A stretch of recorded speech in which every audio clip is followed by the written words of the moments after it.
أعوذ بالله من الشيطان الرجيم بسم الله الرحمن الرحيم السلام عليكم ورحمة الله وبركاته Waalaikumsalam warahmatullahi رب اشرح لي صدري ويسر لي أمري واحلل عقدة من لساني يفقه قولي الحمد لله رب العالمين حمدا يوافي نعمه ويكافئ مزيده يا ربنا لك الحمد كما ينبغي لجلال وجهك الكريم وعظيم سلطانك اللهم صل وسلم على سيدنا محمد وعلى آل محمد والحمد لله رب العالمين. Alhamdulillah ibu-ibu yang dirahmati dan diberkahi oleh Allah Subhanahu wa taala. Pertama sekali marilah kita bersyukur kepada Allah Subhanahu wa taala. Alhamdulillah hari ini Allah masih berikan kita nikmat iman, nikmat Islam, nikmat kesehatan dan kesempatan. Sehingga hari ini kita masih dapat melanjutkan pembacaan ayat suci Al-Quran dan kita berusaha memahami sedikit dari ayat yang kita baca agar Allah berikan kita kemudahan untuk mengamalkan Al-Quran di dalam kehidupan sehari-hari.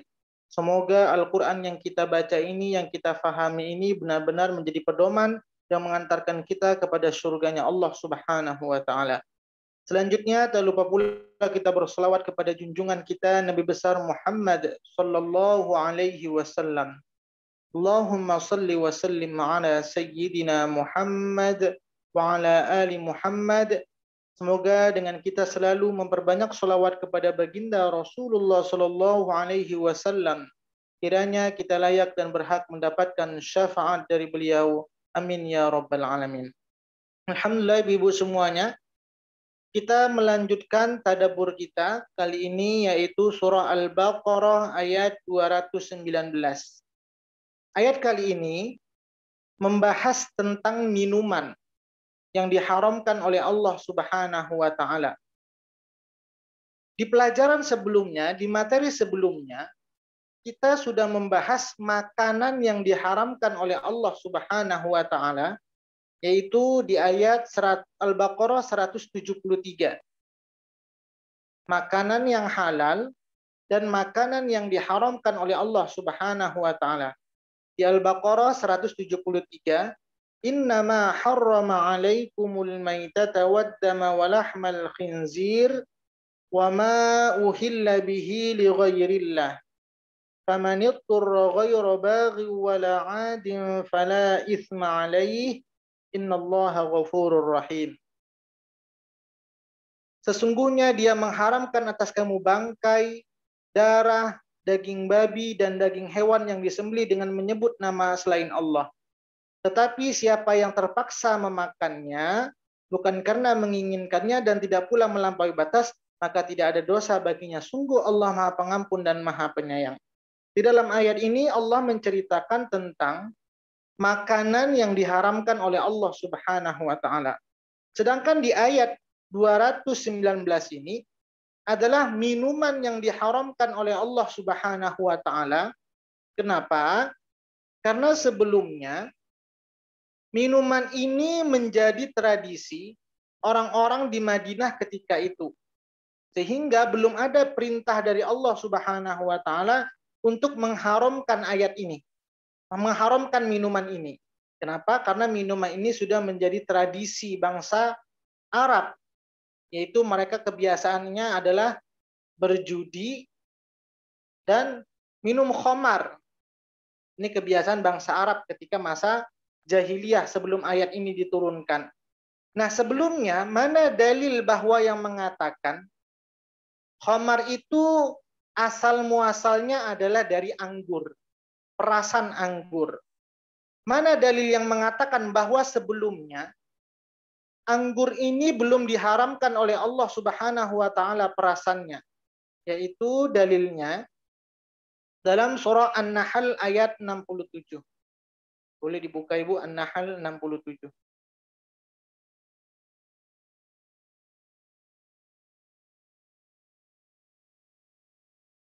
Silakan siapa yang mau baca terjemahnya Bu, An-Nahl 67.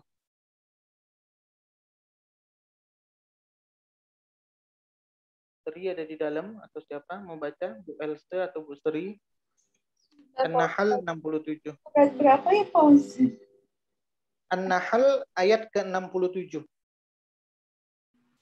Suratnya surat berapa, Pak? An-Nahl surah berapa? Maaf, Ibu. An-Nahl surah 16. 16.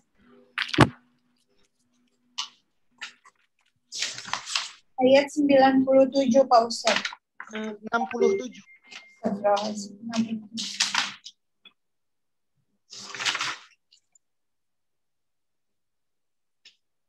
Dan dari buah kurma dan anggur, yang itu Pak Ustaz. Dan dari buah kurma dan anggur, kamu membuat minuman yang memabukkan dan rezeki yang baik. Sungguh pada yang demikian itu benar-benar terdapat tanda kebesaran Allah bagi orang yang mengerti. Ya, dalam ayat ini belum ada perintah larangan. Ini Bu, ada dalam hukum Islam itu hukum yang begitu Allah terapkan langsung. Ada ketika Allah menetapkan hukum, perlu tahapan. Kenapa? Karena bangsa orang ketika di Mekah ketika itu atau orang-orang Arab ketika itu, mereka ini sudah menjadi tradisi kebiasaan. Jadi kalau seandainya langsung haram, takut-takut mereka tuh mental. Tidak siap untuk menerima hukum tersebut. Jadi dalam penerapan hukum Islam itu, ada yang langsung dilarang Allah Subhanahu wa Ta'ala, ada yang melalui tahapan-tahapan, tidak langsung. Kenapa? Karena melihat kondisi umat ketika itu. Nah, pertama sekali untuk khomar itu karena terbuat dari anggur. Sekarang kita pahami dulu, apa arti khomar? Minuman keras Pak Ustaz. Ya. Khomar, apa itu khomar? Khomar itu adalah cairan yang dihasilkan dari peragian biji-bijian atau buah-buahan dan mengubah saripatinya menjadi alkohol dengan menggunakan katalisator. Ini kalau enzim kalau sini bahasanya, Bu. Yang mempunyai kemampuan untuk memisahkan unsur-unsur tertentu melalui proses peragian. Jadi intinya apa itu khamar adalah suatu minuman yang dihasilkan dari peragian biji-bijian atau buah-buahan yang mengakibatkan ketika orang itu meminumnya dia memabukkan. Itulah pengertian dari khamar. Jadi zaman dahulu khamar itu dari biji-bijian. Nah sekarang sudah berubah. Nanti bagaimana dengan kaitannya sekarang seperti pil ekstasi atau apa semuanya yang bisa memabukkan pil-pil berbagai itu nanti ada kaitannya. Ini kaidah secara umumnya dulu. Nah, zaman dahulu ayat yang pertama sekali turun itu belum langsung. Allah hanya mengatakan dalam surah An-Nahl yang dibacakan oleh Bu Tina tadi, ini tahapan pertama. Wa min thamaratin nakhili wal a'nab tattakhizuna minhu sakaran wa rizqan hasana. Inna fi dzalika laayatan liqaumin yaqilun. Dan dari buah kurma dan anggur, jadi perasaan kurma dan anggur itu bisa memabukkan kalau diolah. Kamu buat minuman yang memabukkan dan rizki yang baik. Nah, zaman dahulu minuman itu bisa memabukkan dan menjadi penghasilan bagi orang Arab. Dijual, kemudian yang menjualnya mendapat uang, sehingga menjadi lapangan usaha kerja, ada karyawan-karyawan yang menjual, sehingga apa? Dari buah ini bisa mendatangkan rizki.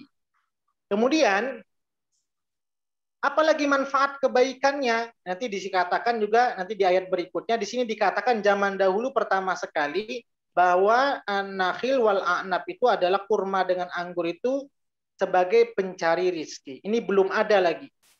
Nah, maka kemudian berikutnya terjadilah beberapa kejadian, yaitu apa asbabun nuzul dari ayat ini.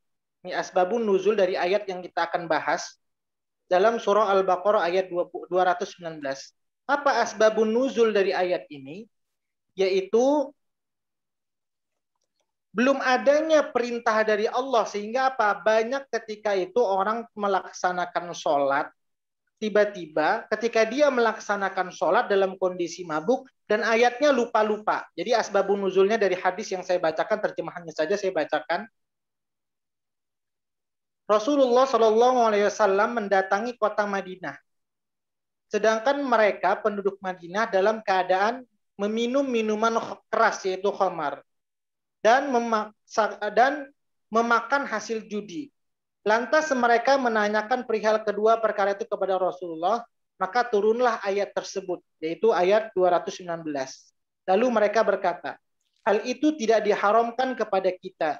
Ia sesungguhnya berfirman adalah dosa yang besar, dan mereka pun meminum khamar hingga suatu ketika salah satu kaum muhajirin sholat dan mengimami sholat maghrib, lalu berbuat kesalahan dalam bacaan sholat. Maka Allah menurunkan ayat yang lantas tegas dari sebelumnya. Nah ini ya Bu ya. Jadi asbabun nuzul ayat ini masih mengatakan bahwa sebelumnya masih dibolehkan. Masuk ayat kedua. Bahwa khamar dan judi itu adalah dosa, tapi ada manfaatnya. Jadi ayat yang kedua, ini penerapan hukum yang kedua, yaitu bahwa khamar itu ada manfaatnya, kemudian tetapi berdosa. Tapi belum dilarang ya Bu ya. Berdosa tapi belum diharamkan. Maka inilah ayatnya. Yas'alunaka 'anil khamri wal maisir. Mereka menanyakan kepada Muhammad tentang khamar. Apa itu khamar? Tadi sudah saya jelaskan. Khamar adalah suatu biji-bijian atau buah-buahan yang kemudian saripatinya itu diolah menjadi bahan yang dapat memabukkan. Itulah khamar. Kemudian dan judi. Maka katakanlah kepada keduanya terdapat dosa yang besar dan beberapa manfaat bagi manusia. Nah ini jadi masih ada manfaatnya. Walaupun dia dosa tapi ada manfaatnya. Allah belum mengatakan haram. Apa manfaatnya? Salah satunya yaitu manfaatnya dari khamar itu mungkin kalau musim dingin bisa memanaskan badan. Benar ya Bu ya? Kadang orang kalau kita lihat di barat-barat sana, salah satu cara memanaskan badan itu ketika musim dingin dengan meminum khamar. Walaupun itu sedikit tidak memabukkan. Maka kita lihat juga nanti konteksnya. Apakah kadarnya walaupun sedikit itu dikatakan haram, nanti dilanjutkan ayat berikutnya. Kemudian apalagi manfaatnya khamar, yaitu bisa menjadi perdagangan, mendatangkan uang kalau dijual. Ini ayat ini. Tapi Allah belum menegaskan haram. Kemudian apa kata Allah? Yas'alunaka 'anil khamri wal maisir qul fihima itsmun kabiru wa manafi'u linnas. Maka menanyakan kepada Muhammad tentang khamar dan judi, katakanlah pada keduanya tetapi dosanya lebih besar daripada manfaatnya. Nah, jadi kemudian seiring beberapa waktu terjadilah tadi saya katakan ketika Allah belum mengharamkan khamar, ada para sahabat yang meminum khamar, kemudian ketika itu dia melaksanakan sholat. Lantas apa yang terjadi ketika melaksanakan sholat? Banyak ayatnya yang lupa ketika dibaca. Jadi ketika baca, mana ayatnya yang lupa ketika dibaca? Ketika itu sahabat, salah seorang sahabat, jadi kalau kita lihat tahapan yang keduanya, dulu bagaimana tahapan yang kedua ayat ini turun? Ayat ini turun di Madinah setelah hijrah. Sebab turunnya ayat tersebut menurut riwayat Ahmad, Abu Daud, dan Tirmizi, dan Umar bin Khattab, bahwanya pernah berdoa, ya Allah terangkanlah kepada kami tentang hukum khamar dengan keterangan yang jelas. Karena itu telah membinasakan harta dan merusak akal. Jadi ketika itu belum turun ayat yang mengatakan haram, tapi sudah terasa bagi kaum bangsa Arab bahwa apa? Ketika minum khamar itu ada terasa mudaratnya. Apa itu? Menghilangkan akal. Kemudian kata-kata khamar, kata-kata khamar ini satu akar dengan kata khimar. Apa arti khimar, Ibu? Ada yang tahu khimar? Nggak ada, Pak Ustaz. Saya nggak tahu. Khimar itu artinya jilbab. Apa gunanya jilbab, Ibu? Penutup, Pak Ustaz. Ya, sebagai penutup. Maka itulah pengertian khimar sebagai penutup. Begitu juga yas'alunaka 'anil khamri wal maisir. Khamar itu kalau diterjemahkan adalah penutup. Maka orang yang ketika meminum khamar maka dia akan tertutup fungsi akalnya. Nah, jadi orang Arab ketika itu sudah terasa, ketika minum khamar terasa manfaatnya sudah mulai berkurang nih. Kenapa? Karena sudah membinasakan harta dari segi judinya, kemudian dari segi khamarnya menutup akal sehingga mereka tidak bisa berpikir secara sempurna. Tertutup. Itulah pengertian dari khamar. Nah, kemudian apa ketika itu? Ada sahabat Nabi yang mengimami sholat. Ini masuk tahap yang ketiga. Ketika itu apa? Abdurrahman bin Auf berkunjung ke rumah sahabat Nabi yang lainnya. Lantas ketika itu masuk waktu sholat. Ketika sahabat Nabi Abdurrahman bin Auf berkunjung ke rumah sahabat yang lainnya, yaitu sahabat yang lainnya itu Ali. Sini dikatakan dalam riwayat Ali bin Abi Thalib. Karena perintah khamar itu belum ada perintah diharamkan, maka ketika bertamu yang disajikan adalah khamar. Ketika itu sudah dekat waktu masuk sholat. Nah, ketika waktu masuk sholat, tiba-tiba diimamilah oleh Ali bin Abi Thalib. Apa yang dibaca ketika sholat? Itu surah Al-Kafirun. Ada kalimat yang tertinggal. Seharusnya, Qul ya ayyuhal kafirun, la a'budu ma ta'budun. Ini seharusnya yang dibaca. Akan tetapi apa yang dibaca ketika itu? Qul ya ayyuhal kafirun, a'budu ma ta'budun. Kalimat la-nya tertinggal. Apa itu? Hai orang-orang kafir. Kalau kalimat la-nya dibuang, apa artinya Bu kalau la-nya dibuang? Kalau la-nya dibuang, yaitu artinya adalah hai orang-orang kafir, aku menyembah apa yang kamu sembah. Inilah maknanya. Kenapa kalimat la-nya tertinggal? Karena sebabnya adalah dari ketika mereka sebelum sholat, mereka meminum khamar. Maka masuklah tahapan yang ketiga. Tahapan yang pertama tadi masih dibolehkan. Karena sebagian mencari rizki. Tahapan yang kedua, bahwa khamar itu masih dikatakan ada manfaatnya walaupun ada dosanya. Tahapan yang ketiga oleh Allah Subhanahu wa Ta'ala tentang perintah mengharamkan khamar ini, boleh minum khamar, tapi jangan ketika mendekati waktu sholat. Yaitu dalilnya dalam surah An-Nisa ayat 43. An-Nisa ayat ke-43. Boleh dibaca Ibu, siapa baca terjemahnya? 43. Oke. Saya Ustadz baca. Saya baca boleh? Boleh Ibu, Wahai orang-orang yang beriman, orangnya satu. Wahai orang yang beriman, janganlah kamu mendekati salat ketika kamu dalam keadaan mabuk, sampai kamu sadar apa yang kamu ucapkan, dan jangan pula kamu hampiri masjid ketika kamu dalam keadaan junub, kecuali sekedar melewati jalannya saja. Sebelum kamu mandi junub. Adapun jika kamu sakit atau sedang dalam perjalanan, atau sehabis buang air, atau kamu telah menyentuh perempuan, sedangkan kamu tidak mendapat air, maka bertayamumlah kamu dengan debu yang baik suci. Usaplah wajahmu dan tanganmu dengan debu itu. Sungguh Allah Maha Pemaaf, Maha Pengampun. Jadi tahapan yang ketiga pengharaman khamar itu belum Allah haramkan. Tapi di sini pembukanya, wahai orang-orang yang beriman, jangan kamu sholat sedangkan kamu dalam keadaan mabuk. Nah, jadi bangsa Arab ketika itu, ketika mereka setelah melaksanakan sholat, mereka masih minum-minuman. Contoh kalau seandainya setelah sholat subuh mereka minum. Sehingga apa? Ada jarak agak jauh lagi ke waktu zuhur. Setelah zuhur mereka minum, masih jauh lagi jaraknya ke asar. Sehingga apa? Mereka sudah sadar kembali. Kemudian tahapan seiring waktu terjadi lagi peristiwa. Ini tahapan yang keempat langsung Allah haramkan. Apa tahapan yang keempat? Yaitu ketika itu Utsman bin Malik mengundang sahabat Nabi yaitu Sa'ad bin Abi Waqqas ke rumahnya.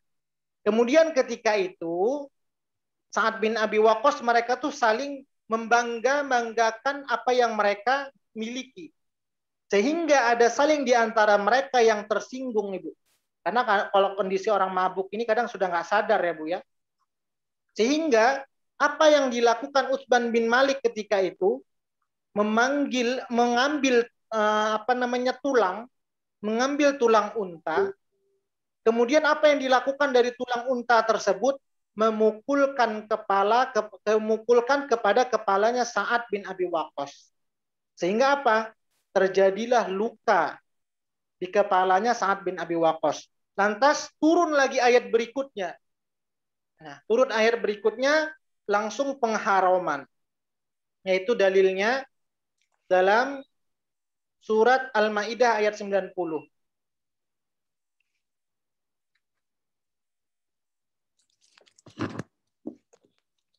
Al-Maidah ayat ke-90.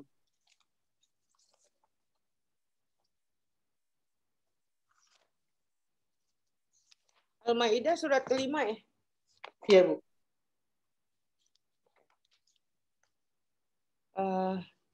Adapun orang-orang yang kafir dan mendustakan ayat-ayat kami, mereka itulah Al-Maidah ayat 90, Ibu. 90, ini 10. 90. Ya. Wahai orang-orang yang beriman, sesungguhnya minuman keras, berjudi, berkurban untuk berhala, dan mengundi nasib dengan anak panah adalah perbuatan keji dan termasuk perbuatan setan. Maka jauhilah perbuatan-perbuatan itu agar kamu beruntung. Ya, jadi ini adalah pengharamannya khamar. Jadi kalau ditanya, berapa tahapan untuk proses menjadi khamar ini menjadi haram, yaitu ada 4. Yang pertama, dalil pertama tadi dalam surah An-Nahl. Ini tahap masih dibolehkannya. Kenapa? Karena bangsa Arab ketika itu menjadikan khamar ini mencari rizki. Didagangkan atau ketika didagangkan. Sehingga mencari rizki. Kemudian tahapan yang kedua, naik tahapan berikutnya dalam surah Al-Baqarah 219. Di sini yang kita bahas sekarang, khamar itu ada manfaatnya walaupun ada dosanya. Salah satu manfaatnya untuk menghangatkan badan kalau di musim dingin. Ini kebiasaan orang Arab ketika itu. Kemudian tahapan yang ketiga, tidak boleh mabuk atau meminum khamar dalam kondisi ketika sholat. Dalilnya An-Nisa 43. Baru langsung Allah haramkan dalam surah Al-Maidah ayat 90. Jadi kalau ditanya berapa tahap dalam proses pengharaman khamar, yaitu ada 4 tahapan. Sekarang kita lanjutkan, Ibu. Itulah proses pengharaman khamar. Jadi bangsa Arab ketika itu bertanya, kok tiba-tiba dalam diri mereka lebih banyak mudaratnya, sehingga mereka bertanya kepada Rasulullah, yas'alunaka 'anil khamri wal maisir. Mereka menanyakan kepada Muhammad tentang khamar. Wal maisir adalah judi. Kenapa? Kenapa dikatakan judi? Antara khamar dengan judi, karena sebelumnya kita juga membahas tentang infak.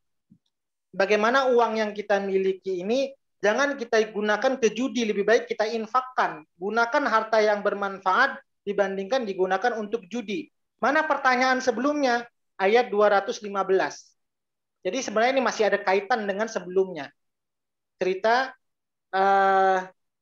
tadabbur kita ini masih ada kaitan dengan ayat sebelumnya.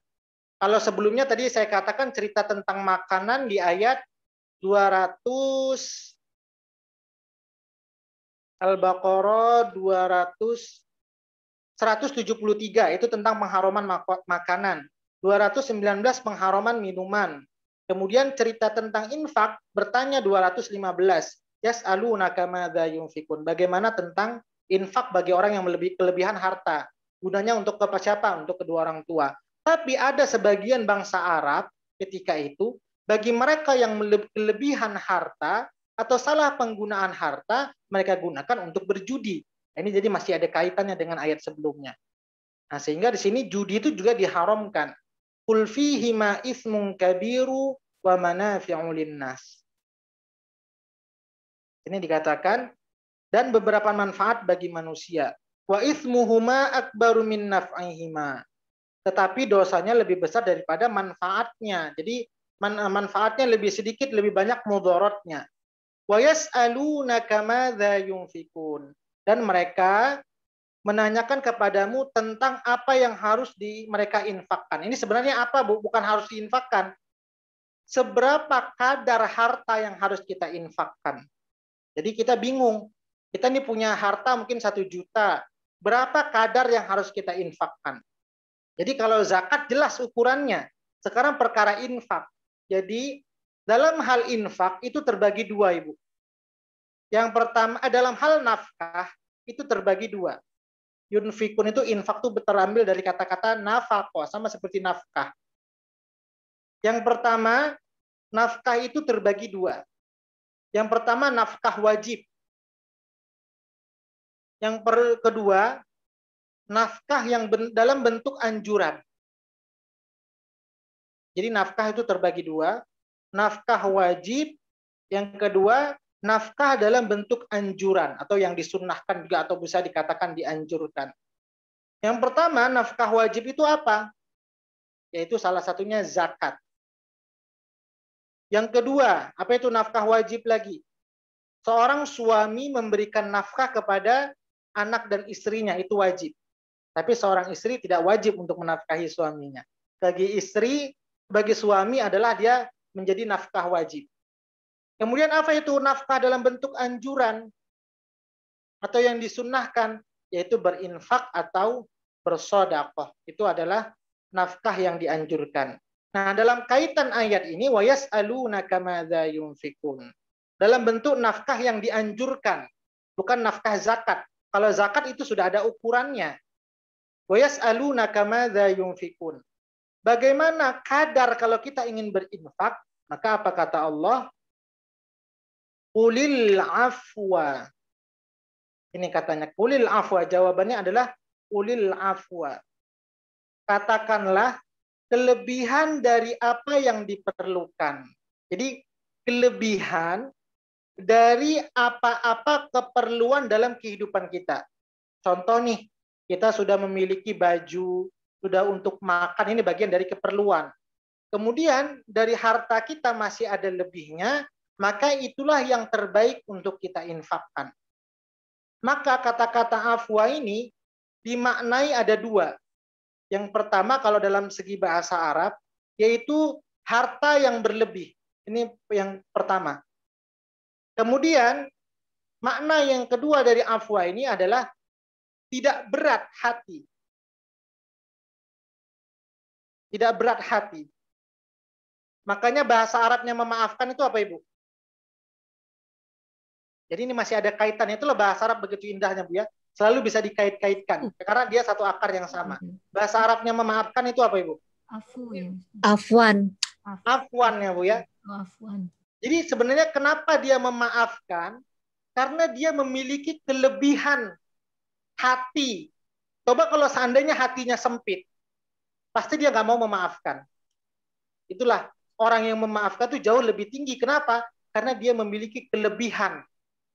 Sehingga dia memaafkan. Begitulah juga harta, qulil afwa. Terambil dari kata akar yang sama, afwan. Kemudian orang yang memaafkan itu tidak berat hatinya untuk memaafkan. Maka begitulah, apabila kita berinfak juga, jadi kata-kata akarnya sama, afwan dengan afu. Orang yang lebih baik berinfak itu ketika dia memiliki kelebihan harta, kemudian ketika dia memberikan kelebihan dari hartanya tersebut itu tidak merasa berat. Harus dengan keikhlasan. Kenapa? Nanti kalau kita berikannya tidak ikhlas, itu diumpamakan seperti debu yang berada di atas batu yang licin, kemudian batu itu lagi disiram oleh air hujan, sehingga tidak ada bekasnya. Dan inilah salah satu Allah memberikan kadar. Kadarnya tidak ada secara khusus seperti zakat, 2,5% tidak. Tapi Allah hanya mengatakan bagaimana kadar ukuran kalau kita ingin berinfak, yaitu sesuai dengan harta yang berlebih dari keperluan kita. Untuk siapa harta itu kita belikan? Kalau untuk infak, yaitu di ayat 215. Untuk kedua orang tua, kemudian untuk anak orang terdekat, untuk anak yatim, untuk orang miskin, untuk ibnu sabil. Ibnu sabil kemarin saya katakan maknanya ada 3. Orang yang berjuang di jalan Allah, penuntut ilmu, atau anak gelandangan, itu juga bisa dikatakan. Dan harta yang diinfakkan itu bagaimana? Ma'anfaqtum min khair, baik cara mendapatkannya, baik cara memberikannya, baik untuk digunakan kemana harta itu. Jadi nggak boleh kita berinfakkan harta untuk kejahatan, itu tidak boleh. Inilah kadarnya kalau kita ingin berinfak, tidak ada ukurannya, tapi Allah mengatakan dari kelebihan harta dari keperluan kita sehari-hari. Nah, ada orang dalam kehidupan, dia memiliki gaji, contoh gaji harian lah saya contohkan. Gaji hariannya dia contoh 200.000 lah, 200.000 rupiah. Keperluan sehari-harinya adalah 100.000 rupiah. Berarti ada kelebihannya. Nah, ada orang ketika memiliki ada kelebihan itu, dia mempersiapkan untuk hari esoknya. Saya tabunglah untuk hari esoknya. Itu dibolehkan. Tapi, mana yang terbaik? Yang terbaik ialah ketika dia memiliki persiapan untuk hari esoknya ditabungkan, kemudian ia sisihkan sebagiannya untuk infak, itulah yang lebih terbaik. Jadi ketika kita memiliki keperluan, kemudian kita bisa menyisihkan sebagian dari keperluan kita untuk infak, itu jauh lebih baik. Nah, jadi infak itu fisarro iwadorro. Jadi infak itu kalau bisa dalam keadaan sempit maupun lapang. Mana dalilnya? Alladzina yunfikuna fisarro iwadorro wal kazimin. Al-An'am, Ali Imran. Ali Imran ayat 134. Ya, ayat 134. Inilah alladzina yunfikuna fis-sarra'i wad-dharra. Infak yang terbaik itu ketika kita tetap memiliki keperluan dalam kehidupan. Setiap orang pasti keperluannya ada-ada saja, Ibu ya. Sudah punya ini, pingin itu lagi. Sudah punya ini, pingin itu lagi. Sudah pingin punya baju, pingin baju yang lain. Sudah punya tas, pingin punya tas yang lain. Jadi keperluan manusia itu terkadang nggak habis-habis. Tapi bagaimana dari setiap keperluan kita itu sebagian kita sisihkan untuk infak, maka orang yang bisa berbuat seperti itu balasannya adalah surga seluas langit dan bumi. Nah, ini keutamaannya. Nah, peruntukannya untuk siapa saja di ayat 215. Kemudian, apa lanjutannya? Kadzalika yubayyinullahu lakumul ayati la'allakum tatafakkarun. Demikian Allah menerangkan ayat-ayatnya kepada kamu agar kamu memikirkan. Jadi kaitannya gini Bu ya. Kadang orang tadi Bu dikasih minuman itu bisa menutup pikirannya. Kemudian ada orang memiliki harta sehingga dengan hartanya itu hilang akal pikirannya Bu, lalai dengan hartanya. Sehingga apa? Dia tidak memikirkan orang-orang yang berada di sekelilingnya. Kalau bahasanya dikatakan gila harta ya Bu ya. Sehingga lupa dia dengan orang lain. Tapi bagi orang-orang yang memikirkan bahwa apa yang dimilikinya itu bersumber dari Allah, maka dia akan menyisihkan sebagian hartanya untuk bagaimana nasib dunia dan akhiratnya ke depannya. Nah, inilah Bu, bagaimana Allah mengatur kehidupan dunia dan akhirat kita. Bagaimana Bu, ada pertanyaan dari ayat 219 ini sebelum saya lanjutkan 220?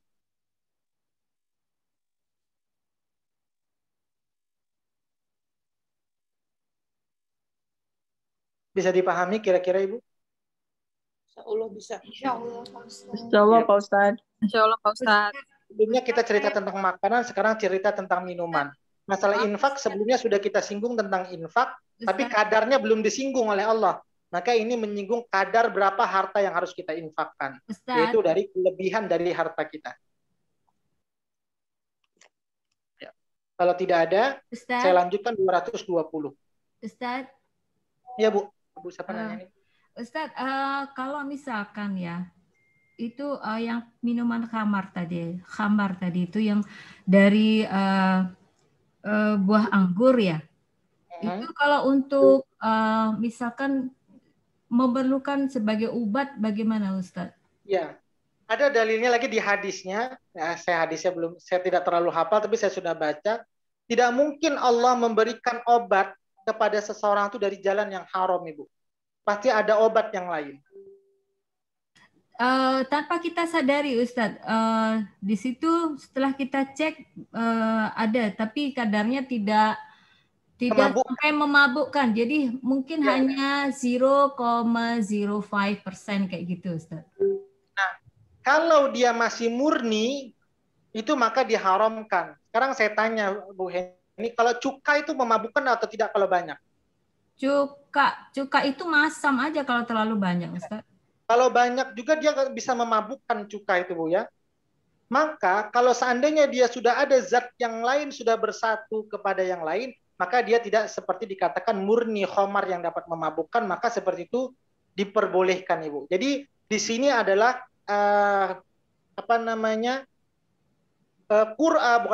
anggur yang memang kadarnya itu ditujukan untuk memabukkan, Ibu. Tapi kalau seandainya tujuannya ada mungkin minuman anggur yang dijual sebagai jus anggur, itu dia tidak memabukkan. Ada memang difermentasikan sampai membuat si peminum itu jadi memabukkan. Tapi ada jus anggur ketika kita minum itu tidak memabukkan, maka itu diperbolehkan seperti itu, Ibu. Jadi seperti yang dijual itu ada ditulis arak nasi gitu, dari nasi. Jadi itu perapan dari untuk masak begitu, Ustaz. Jadi itu bisa dipakai untuk apa itu acar kayak gitu. Jadi sifatnya halal atau haram, Ustaz? Ya, sama seperti di Aceh, mungkin Mbak Dewi ada orang Aceh. Ada nggak yang pernah dengar daun ganja untuk masak, Ibu? Oh iya. Ya, ada yang pernah dengar? Iya. Ya. Nah, sampai sekarang ada orang masih menggunakan daun ganja itu untuk obat untuk masak. Karena dia belum diolah menjadi bahan yang memabukkan, masih daunnya saja untuk memasak itu diperbolehkan. Tapi kalau sudah difermentasi untuk dimabukkan menjadi bahan yang memabukkan, maka itu diharamkan, Ibu.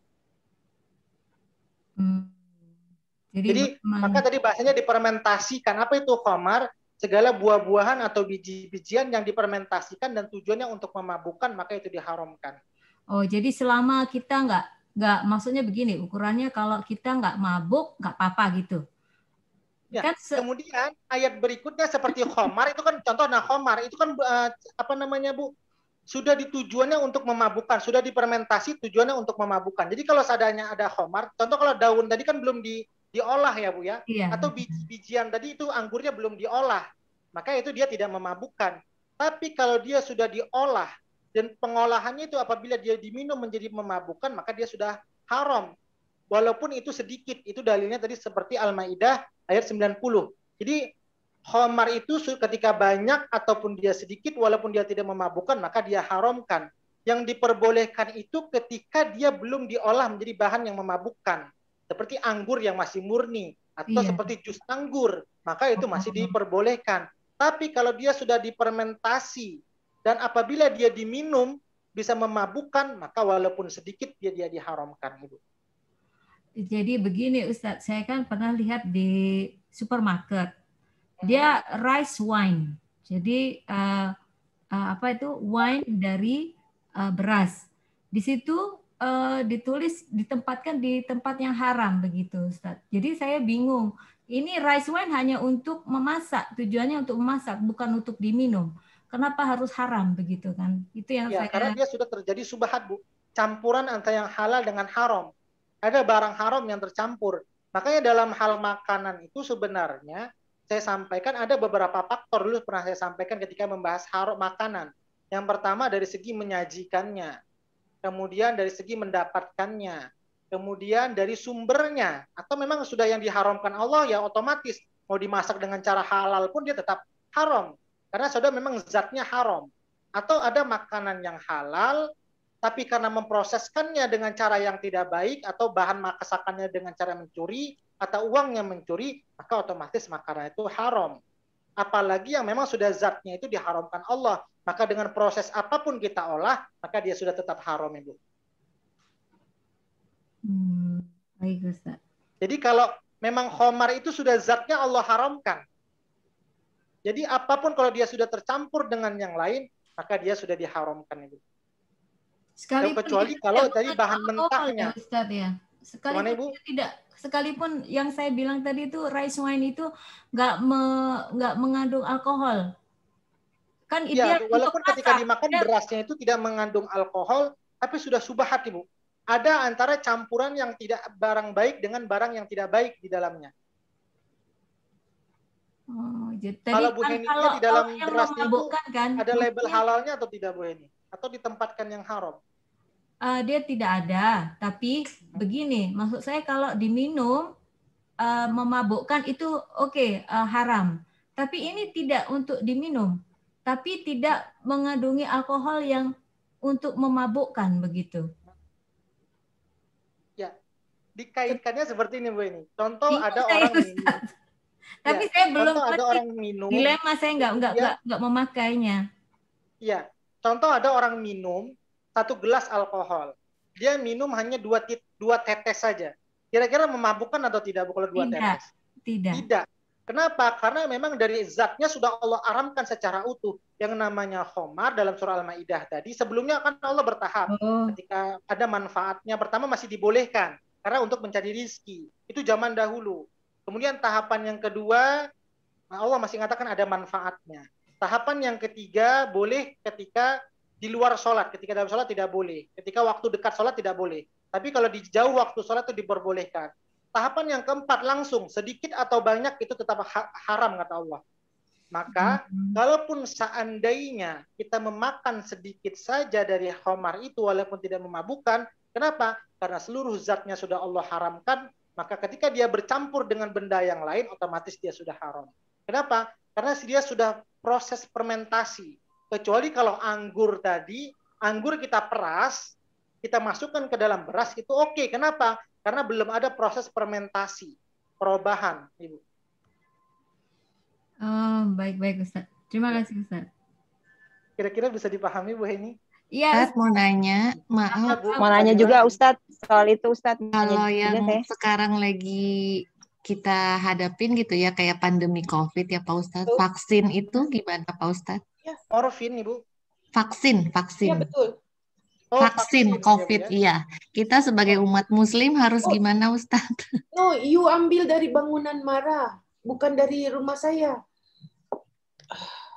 Pak Ustadz bagaimana dengar? Masalah vaksin itu Bu ya, itu nanti mungkin daripada MUI, saya juga itu kan tugasnya MUI, BOM BOP itu Bu ya, pengecekan makanan dan minuman, bagaimana semua proses fermentasinya, bagaimana prosesnya, adakah tidak kandungan babinya atau bagaimana. Kalau seandainya tidak ada, itu dihalalkan. Saya wallahu alam, itu mungkin yang mengecek semua dari tim MUI. Kalau seandainya MUI sudah mengatakan halal, insya Allah halal. Tapi kalau MUI sudah mengatakan tidak halal, kenapa? Karena memang itu harus dicek di lab ya Bu ya. Saya juga tidak tahu secara detailnya. Tapi kalau sudah ada dari keputusan MUI mengatakan halal, insya Allah halal. Kenapa? Karena memang dicek harus dari lab semuanya, bagaimana prosesnya. Seperti itu Bu Neti. Jadi kalau seandainya ditanya bagaimananya, saya tidak bisa jawab secara detail. Kenapa? Karena sudah ada pihak-pihak yang sudah ditunjuk untuk mengecek bagaimana vaksin tersebut. Jadi kita ikut MUI atau pemerintah ya Ustaz? Dihalalkan, insya Allah kita mengikut seperti itu Bu. Karena kita juga tidak punya kapasitas dan tidak punya alat yang memiliki untuk mengecek alat tersebut. Seperti itu Bu. Iya, terima kasih Pak Ustadz. Ya, Pak Ustadz, kan tadi katanya kalau misalnya nggak memabukkan nggak apa-apa ya. Kalau misalnya nggak memabukkan gitu. Seandainya misalnya ada jenis minuman yang dimasukin ke makanan, tapi misalnya makanan itu akan alkoholnya itu akan menguap keluar lagi dari makanan itu, mungkin karena dipanasin, karena dipanggang, karena terus minuman itu dipakai hanya untuk sebagai rasa bau aja, tapi tidak akan memabukkan. Itu boleh nggak ya Ustadz? Ya, tetap tidak boleh ya Bu ya. Tadi memang landasan pertama saya katakan bukan berarti tidak mabuk itu tidak boleh, tetap tidak boleh. Landasannya karena dulu ke bangsa Arab kebiasaannya adalah dalam tradisi kehidupan mereka minum dan judi itu sudah jadi hal biasa dan kita temui di mana-mana. Kemudian Allah tidak mungkin langsung mengharamkannya. Kalau langsung mengharamkannya maka ini akan menjadi permasalahan besar. Maka Allah memiliki tahapan. Tahapan yang pertama karena memang anggur, kurma yang mereka jadikan untuk bahan memabukkan itu menjadi rizki, menjadi penghasilan dalam kehidupan mereka, maka Allah masih izinkan. Kemudian tahapan kedua, mereka rasakan ketika mabuk itu manfaatnya tidak banyak, sehingga sahabat Nabi bertanya. Nah sahabat Nabi yaitu Umar bin Khattab bertanya, Muaz bin Jabal juga bertanya kepada Rasulullah, ini manfaatnya kok rasa-rasanya tidak banyak, lebih banyak mudorotnya. Sehingga bertanyalah kepada Rasulullah. Baru dikatakan, ada manfaat tapi dosanya lebih banyak. Nah, kemudian yang ketiga yaitu tentang ketika kondisi sholat. Kondisi sholat itu masih tidak boleh, di luar sholat boleh. Kondisi yang keempat diharamkan. Nah, sampainya kepada kita bukan proses tahapannya lagi, Bu. Sampainya kita ini langsung ke tahapan yang keempat. Jadi nggak bisa disamakan seperti zaman Rasulullah dulu, masih dibolehkan. Ketika sholat tidak boleh, di luar sholat boleh. Nah, sampainya penerapan hukum kepada kita zaman sekarang nih, umat generasi akhir zaman ini, tahapan yang sudah keempat. Jadi tidak bisa lagi seperti yang tahapan pertama, kedua, ketiga. Sampai ke sekarang itu adalah tahapan yang keempat. Baik sedikit maupun banyak itu sudah diharamkan. Seperti itu Bu Famela. Jadi walaupun sedikit bercampur kepada makanan dan dia tidak memabukkan, maka itu tetap diharamkan. Kenapa? Karena yang masuk kepada kita tahapan yang keempat sudah Bu. Langsung yang diharamkan. Kalau itu Pak Ustadz, kalau misalnya alkoholnya udah kembali menghilang, kan kalau karena dia dipanasin, karena dia pembakaran gitu kan, jadi alkoholnya sendiri udah nggak ada, udah hilang gitu. Karena kan itu kan dari misalnya kayak wine kan dari anggur, yang difermentasi, setelah fermentasi dia ada alkoholnya. Nah, ketika dimasukin ke makanan, dibakar lagi, dimasak lagi, terus alkoholnya hilang, itu tetap nggak boleh. Tetap tidak boleh Bu, karena memang zatnya sudah ada makanan yang haram masuk sedikit. Contoh, ya kalau kita mungkin ada lemak babi 1 tetes saja, kita campurkan ke sayuran, walaupun dia sudah 1 tetes, tapi ada zat yang haram masuk ke makanan tersebut, maka otomatis makanan itu jadi haram juga. Tapai singkong boleh kan Ustadz? Kemana Bu Heni? Tapai singkong, tapai itu dibolehkan. Tapi ketika dia sudah difermentasi menjadi yang memabukkan, maka dia jadi haram. Maka proses fermentasi itu yang membuat jadi haram, Ibu.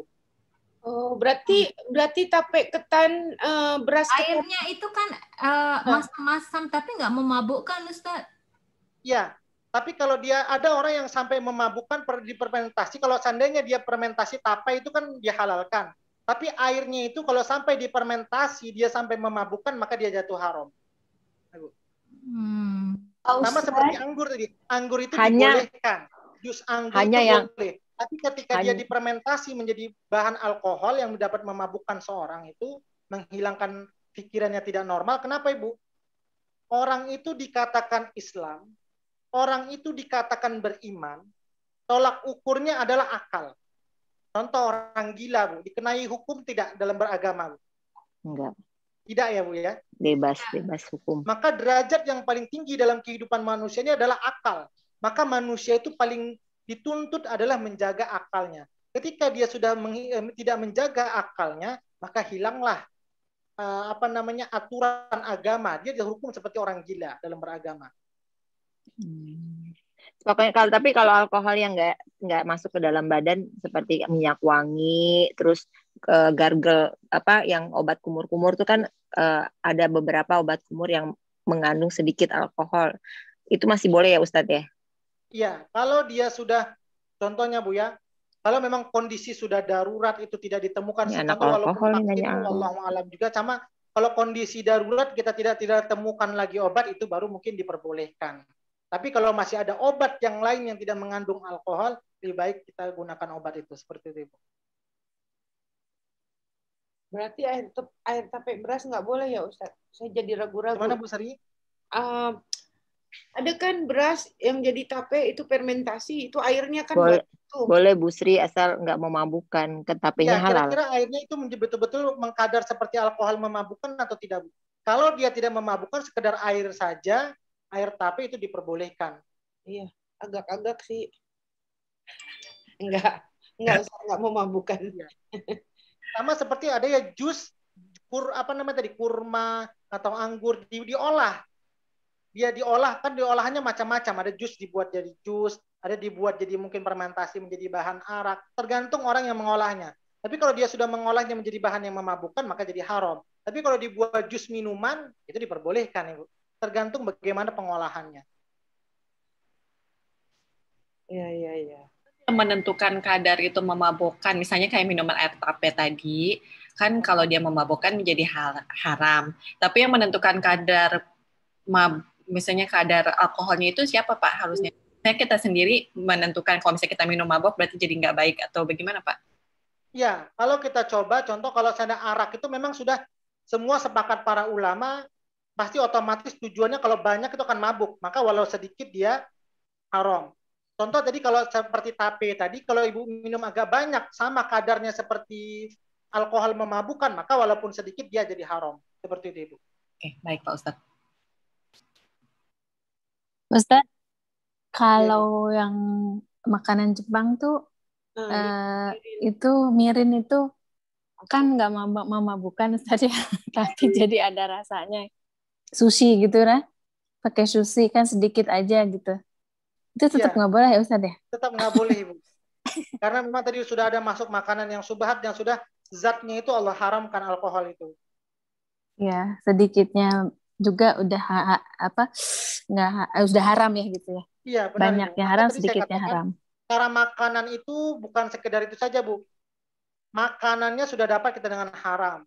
Duitnya, memprosesnya, mungkin ada beras atau daging yang halal, daging sapi, tapi disiram dengan khamar sedikit, maka dia prosesnya juga jadi haram. Kenapa? Karena prosesnya dia mengharamkan. Atau menyajikannya, sudah dapat semua halal, tapi piringnya mencuri, sendoknya mencuri, otomatis makanannya juga jadi haram untuk dimakan. Tapi ada sijil halalnya kok, yang sushi itu, Ustaz. Mungkin bukan pakai mirin. Tidak menggunakan itu, Bu. Iya.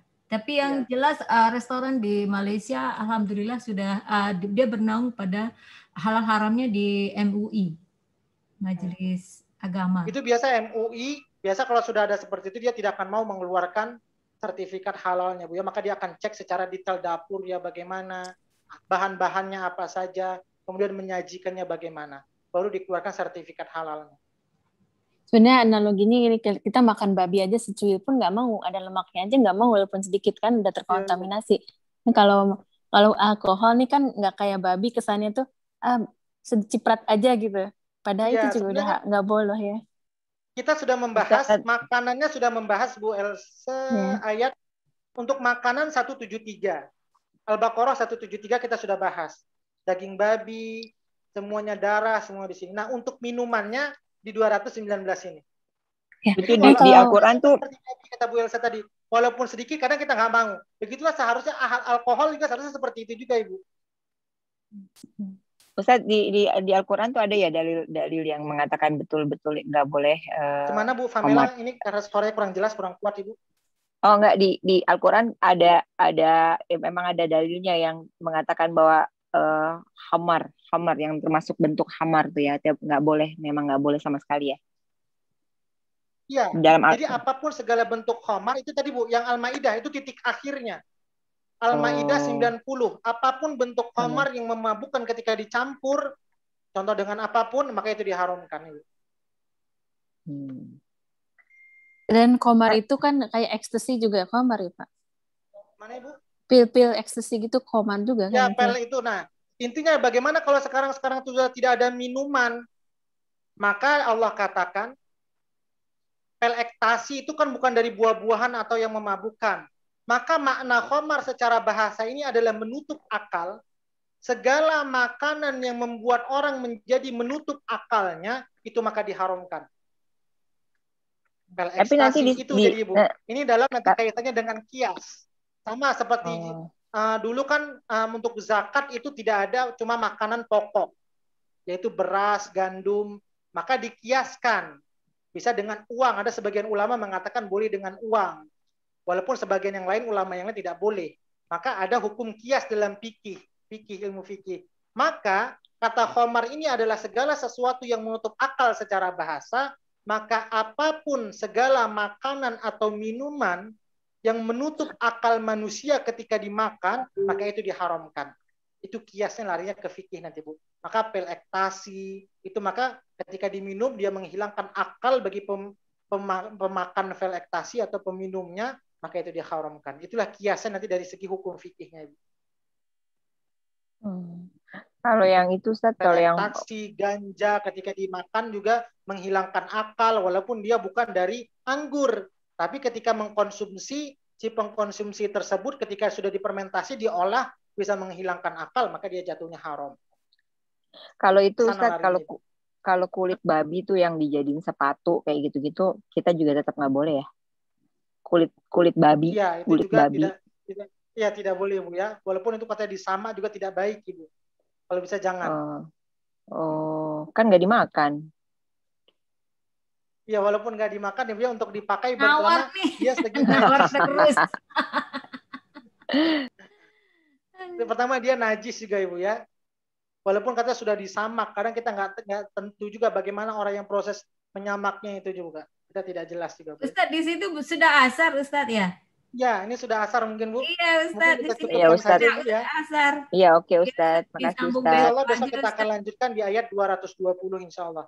Besok tentang anak yatim dengan pernikahan.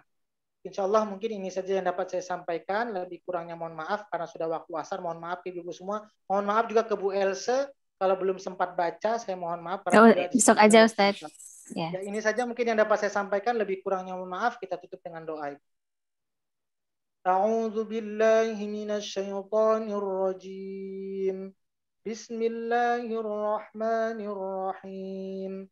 Alhamdulillahi rabbil alamin. Hamdan yuwafi ni'amahu wa yukafi'u mazidah. Ya Rabbana lakal hamdu kama yanbaghi li jalali wajhikal karim wa 'azimi sultanik. Allahumma salli wa sallim ala sayyidina Muhammad. Allahumma rahamna bil Qur'an. Allahumma ja'alna min ahlil Qur'an. Allahumma nawwir qulubana bil Qur'an. وزين أخلاقنا بالقرآن وادخلنا الجنة بالقرآن ونجنا من النار بالقرآن ربنا آتنا في الدنيا حسنة وفي الآخرة حسنة وقنا عذاب النار وصلى الله على سيدنا محمد وعلى آله وصحبه وسلم سبحان ربك رب العزة عما يصفون وسلام على المرسلين والحمد لله رب العالمين. Alhamdulillah ini saja dapat saya sampaikan, lebih kurangnya mohon maaf. Insya Allah besok untuk khamarnya belum selesai Bu, karena ada bahasan hukuman bagi orang yang minum khamar itu nanti akan dijilid atau dicambuk. Nah, itu nanti ada di Quran juga. Berapa cambukan itu ada penjelasannya. Ini saja mungkin yang dapat saya sampaikan. Insya Allah besok kita akan lanjutkan. Masih di ayat yang sama juga mungkin dan kita tambah sedikit. Ini saja mungkin yang dapat saya sampaikan. Lebih kurangnya mohon maaf. Assalamualaikum warahmatullahi wabarakatuh.